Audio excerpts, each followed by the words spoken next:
All right, three, two, one, let's get it. For those of you who are watching on video, I'm a little off center in the camera angle because the sun is trying to come through the blinds there and makes me look, I'm already pale. It makes me look even more pale. So if you happen to see this on video, you're like, he's not squared up in the frame. That's the reason being. Welcome to another episode 991 of What's Your Problem, the podcast. And I want to read to you. This is something, man, I came back to. I read it yesterday. I wrote it down. I'm like, golly, that's powerful. And I read something else this morning, but I kept coming back to this. So this comes from the book, Make Something Wonderful. And this is from the Steve Jobs archive. And Steve Jobs' wife created the book, and this is like notes to himself and notes that he left behind, and she archived it. It's a free book. Like you can go to stevejobsarchive.com and get the free book. I wish it was in a format where I could highlight it because there's so many good parts to it. But hey, it's free. So let me read to you something. Like I said, I just kept coming back to, and this Steve Jobs was he would send emails to himself, and I think that's really interesting. Is like when he would have thoughts, instead of writing them down, he would just email himself and write it like he would write anything else. And so on June 7th, 2005, at 11:55 p.m. he sent himself an email. And for context, he was kind of sloshing around the idea of what he wanted to share at the Stanford commencement speech. And that Stanford commencement speech is, millions have heard it now. But this was the time where he didn't really like giving public speeches or anything like that. But he was just kind of, he wanted to be impactful. And so let me read to you what he sent to himself.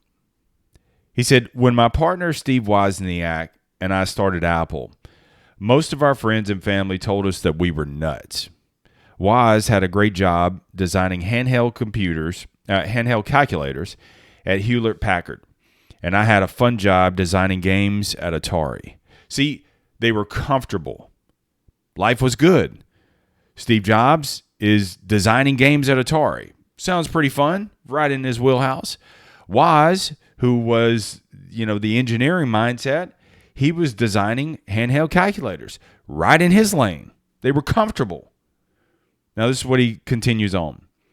He said, and, Woz at HP and Steve Jobs at Atari, and he said they were giving them up to start this company to make a primitive computer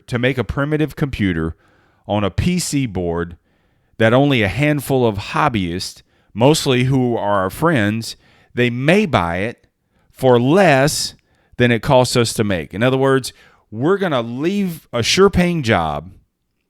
We're going to start this company. We're going to start a computer company. We're going to make these keyboards, and all the labor, all the parts, everything we put into it for what we sell them for, and mostly to our friends, we're going to lose money doing it. What happens after you sell all your friends? Then what? And he said, I remember talking to Woz and said, this is so good. We may fail, but right now we have no responsibility. We have no wives. We have no kids. We have no house payments. We have nothing. If we don't do this now, we never will. We have nothing to lose. And the worst we'll get out of this, the absolute worst we'll get out of this, is that we'll have memories of having gone for it. To give ourselves the experience of participating in what Bill Hewlett and Dave Packard did when they started HP. You can't put words to that. And he said, so rather than invest in better cars, better apartments, or fattening up our bank accounts, we decided to invest in ourselves. Oh my God. Bro, you could just stop right there. They went for it all. And the thing that just kept resonating to me, and I've said it before, sometimes when you have nothing to lose is when you have everything to gain. And this is an important message for younger people. And I say young people like my daughter, she's about to graduate high school. And when you graduate high school, it's super scary, man, because it's like, okay, do I just follow the herd? Do I do what everybody else is doing? Right? And so you're crossing the chasm. You're crossing the door. The door. You're crossing the threshold, I should say, of becoming an adult. And the impression I want to give to her, and I want to give to other people, young people, is, bro, just go for it. Go for it when you have so little responsibility. The only responsible thing you have is to yourself. And so you can always start over. You can always start again. You can always come home and regroup and go back at it again, especially when you're young, man. Because I can tell you this, as a 53-year-old man, you're never going to, if you don't, to Steve Jobs' point, if you don't go for it now, you never will.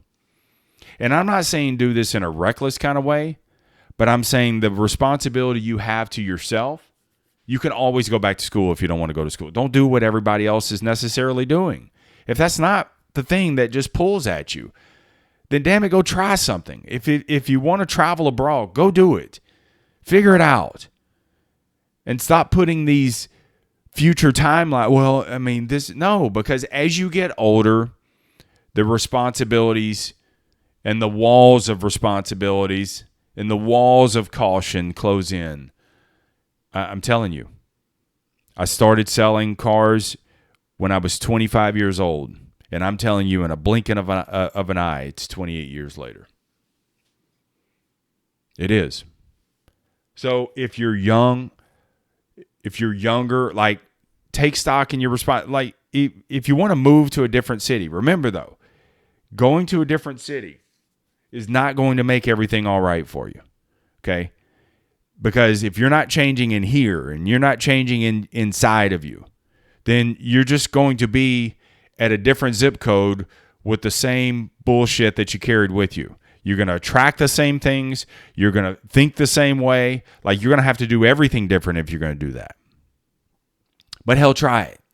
Okay? You got to figure these things out. You got to explore. There's a big world out there. I told my daughter this. Like, look, there's a whole lot bigger world out there than right here where you grew up. As a matter of fact, I don't even want you to stay here. I want you to get out there, go experience. You can always come home and regroup if you need be. Okay? So that's the message for younger people that I want to stress. Like, go back and read what he said. Well, right now we have no responsibilities. Like, we might as well just go for it. That's for young people, but also for people, you may have some age on you. You may have some miles on you. But bro, you're young at heart.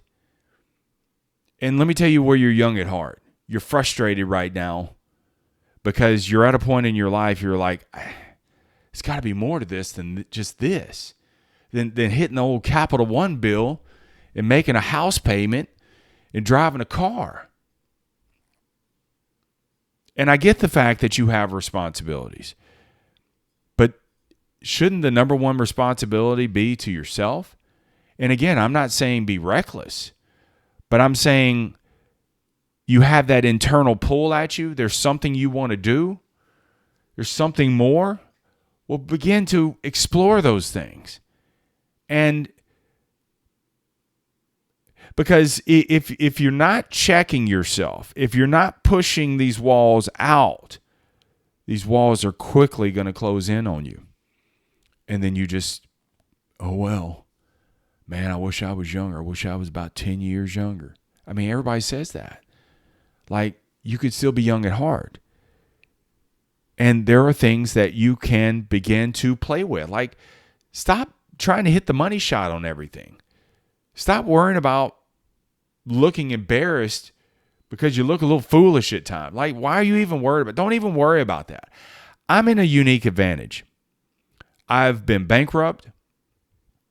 I've been homeless. I've been demoted. So it's an advantage for me because most people fear those things. I've experienced it. And so it's an advantage because I already know what that's like. I've had to start over many times. I lived in a house with no refrigerator, no stove, and figured it out. Just me and my 5-year-old son way back in the days. And that's when I ventured out and started selling cars. I was like, well, let me just try this. Again, I was Mr. Screw Up. I was the only one in the family. I was the only kid in the family that got a scholarship, full ride. Yet I'm the only one who didn't finish college. So here we are, Marsh again. He's going to go sell cars. Screw up. Family constantly bailing me out. And finally they were like, we can't bail you out anymore. You're on your own. Best thing that happened for me. Okay? So I just went out there and started trying it. 28 years later, I'm still doing it.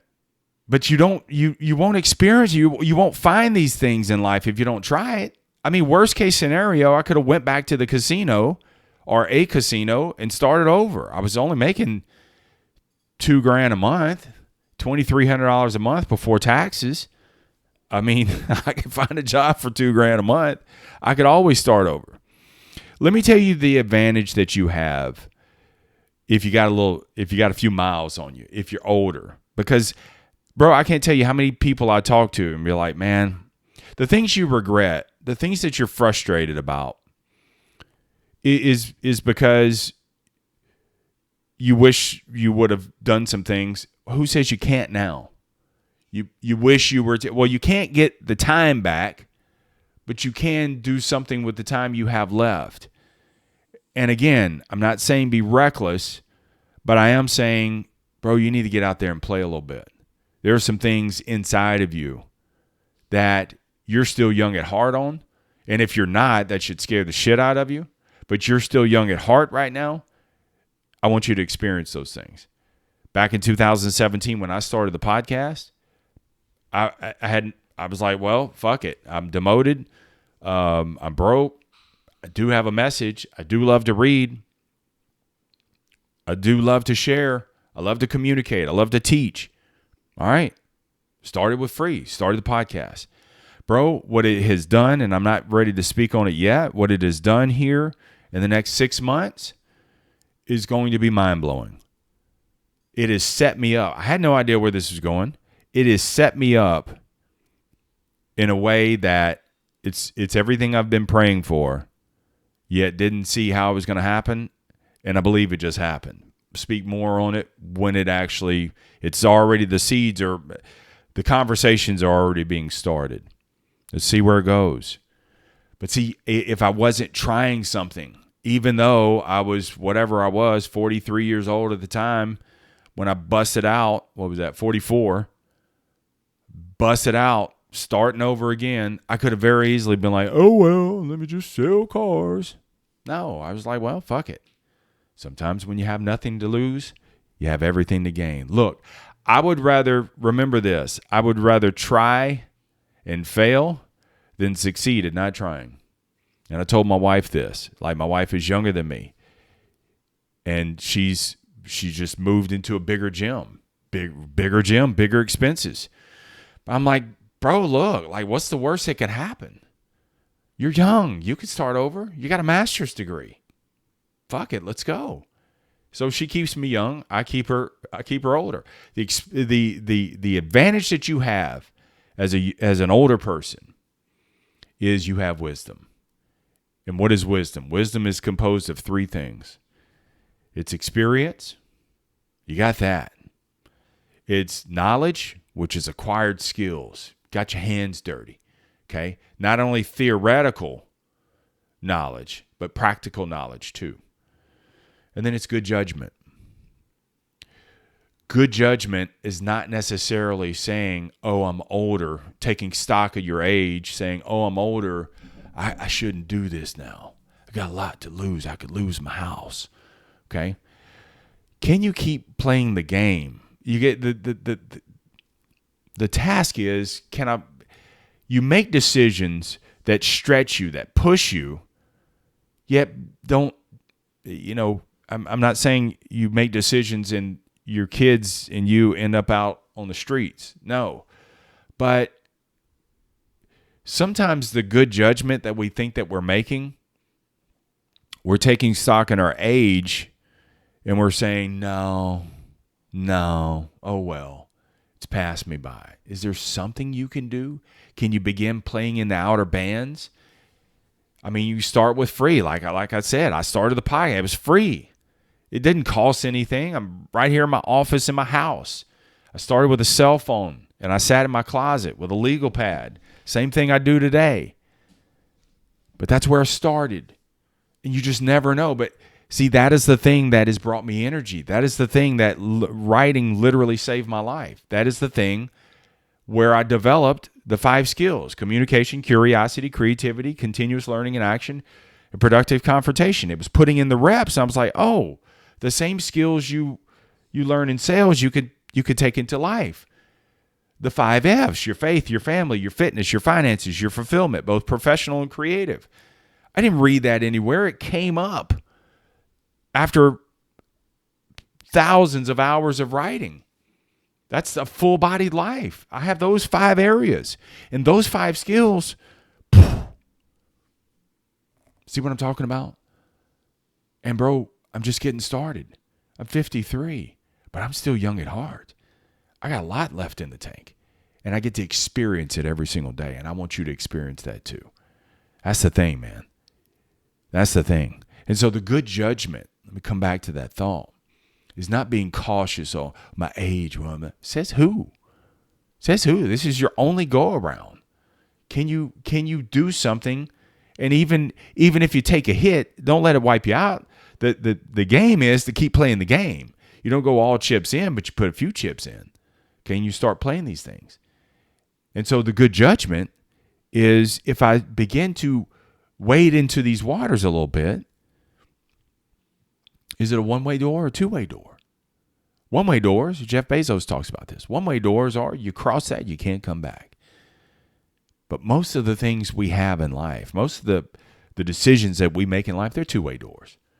Okay, maybe a little embarrassing. You may have to kind of take a step back. In other words, I left the position and then, that didn't work, had to come back. Well, I don't get my old position back. Maybe I have to start behind that, still have experience. Maybe that was the best thing to happen. Maybe something else. I realized there's a bigger yard out there that I can play in. Never know. But with all your experience, I mean, that's what you have. Young people just have the youth. They have no responsibility. Boom, go out there, do it. You could start over. You're young enough, you can start over. You can take big licks. Okay? When you're young at heart, you're older, but you're young at heart, you can still take the hits. But see, what's different and what's a tremendous advantage is you have wisdom that young people don't have. You have the experience. You have the knowledge. And you put yourself in, you use good judgment. You put yourself in good positions. But also, I don't play so cautious that now I'm just kind of got a bittered, pissed off life. Don't want that. And so I bring you this message, man, because I was like, how do I express this? Like, what does this mean to me? When I share these messages, it's got to mean something to me. And it's twofold. If you're young, just like my daughter, like, bro, you don't have to have it perfect. Like, fucking go have fun in life. All right? You could take these hits. But if you're older, like me, or even older than me, but you just have that young at heart, you're like, if you're not young at heart, you better find something, man, to get young at heart with. Get playful with it. Stop getting all rigid and crusty and just, man, have fun. Not reckless, but have fun. But if you're older, And you just feel like, man, there's just more to life than this. Well, damn it, there is. But you got to start playing to that. It's not going to come to you. You got to go to it. Okay? And it's probably a two-way door. Have fun with it. I want to hear about it. I want us to like hug each other and you're like, I heard your message, episode 991. I was like, today, let's go. Let's go. That's what I want to hear from you. All right? Life's long, but life is short too. All right? So remember always, keep it simple. We got to keep it moving. Never settle. Stay tough. All right? Let's get out of here. Peace.